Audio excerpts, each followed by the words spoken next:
Hey, this is Scott, and today I just wanted to make one more quick little video to talk about the Portkeys BM5 and an update that they just released like a day or two after the actual monitor started to arrive at users' doors, and they discovered there was an issue with the responsiveness of this camera control, especially when it comes to the Zcam E2. If you watched my initial review, which was not really an in-depth review, but more of just a first impressions and kind of overview of what this monitor is all about, then you may have seen that there's quite a lot you can actually take control of with the Zcam E2 here from the touchscreen on this monitor, but it was a little bit unresponsive, a little bit laggy. Sometimes the buttons wouldn't quite work, and other users found that too. People were concerned about it because that is a big selling point of this monitor. It's not the only great point about this monitor at all. This is a fantastic monitor in any way you look at it, but people were concerned about the responsiveness of that, and I said in that video that I'm sure it's something that Portkeys would update soon, and they did right away. It was something that they came out with like the next day, and it works amazingly. So I wanted to show you that today just so you believe me.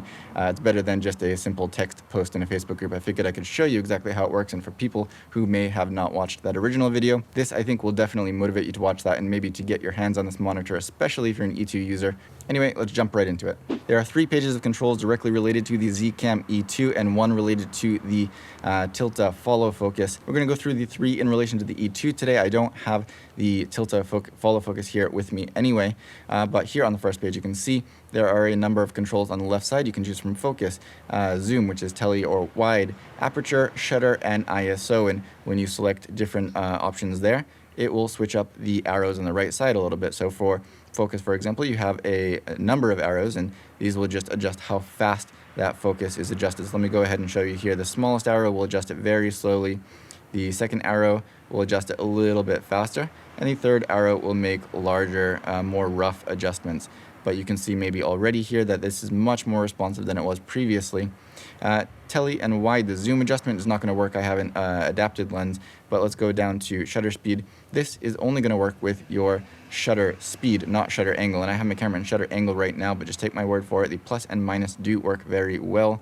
Let's go down to the aperture, and you can see here that as I press on screen, it will respond very, very quickly, very, very smoothly. So you can take control of it just like you would be from your camera, even easier at that because it's only pushing basically 1 button here, whereas on the camera itself, you have to push 2. 1 to select the shutter speed setting, and then you have to press the arrows. If you jump down to ISO, it's the same story. This is going to make your adjustments very responsive, very quick, very smooth, and very easy. All of these function buttons up in the top here are going to represent your function buttons down the front of the camera. F1, F2, and F3 work just as they would on your camera. F2, for example, I have set to the assist function, so you can go from this false colors mode here to your waveforms, to your zebras, which you probably can't see because nothing's overexposed, to your vector scope, and back out of it. So it's very responsive. It works just as the button on the camera. Same for F1 and F2. Also, in my first video, I said that the autofocus manual focus button would only switch things one way, and then you actually had to dive into the menus on the camera itself to switch things back. But now you can't see my camera itself, but trust me, pressing this here very responsively, again, just like the rest of it, will actually switch both ways. So you can toggle back and forth between autofocus and manual focus from this monitor, which is great because that's not something that was actually easy to do on the camera itself originally. The touch focus function also works much better. Make sure that you're in autofocus mode, but when you tap that, you can go ahead and just tap on screen, and the camera will attempt to focus on whatever you tap on. But again, this is not going to magically improve the performance of the autofocus in the camera itself, but the responsiveness is much improved here. Throwing this over to the second page of menus, you have a very similar layout here with some other options on the side. You have your resolution, frames per second, VFR, and Kelvin white balance adjustment here. So these first 3 options, they will cause the camera to cycle its power, or the signal at least, from the HDMI. So it takes a second to get an image through. I'll show you really quick with the resolution here as I press up. It's switching the resolution, and there it is. So you can do that up and down through the actual list that's in the camera. You can't see the whole list on screen here, but you can cycle up and down between that just with the press of a button. The same goes for frames per second with your base project frames per second, and VFR for your VFR settings there. The Kelvin setting also, maybe you can see it on top of the screen here. It's much more responsive than it was before. Still, the plus will actually go down, and the minus will actually go up numbers-wise. Keep that in mind, but it's very responsive here. So this is a really, really quick white balance adjustment there as well. Before I go to the next page, I just forgot to show you, of course, the record start and record stop is also much more responsive. It works as it should. You can also access the touch autofocus from this page if you want to keep it on this page but still want to have access to that. You do right up here at the top. Switching over to the third page, you got this row of buttons which represents the buttons on top of your camera, from menu, function, up and down, and OK. And these all do function as their secondary functions. So for example, I have the FN button set to my ISO. You can see here that that was selected, click OK. Or, you could go in and make adjustments with the arrows here, just like you would with the buttons on the top of the camera. Clicking OK sets it.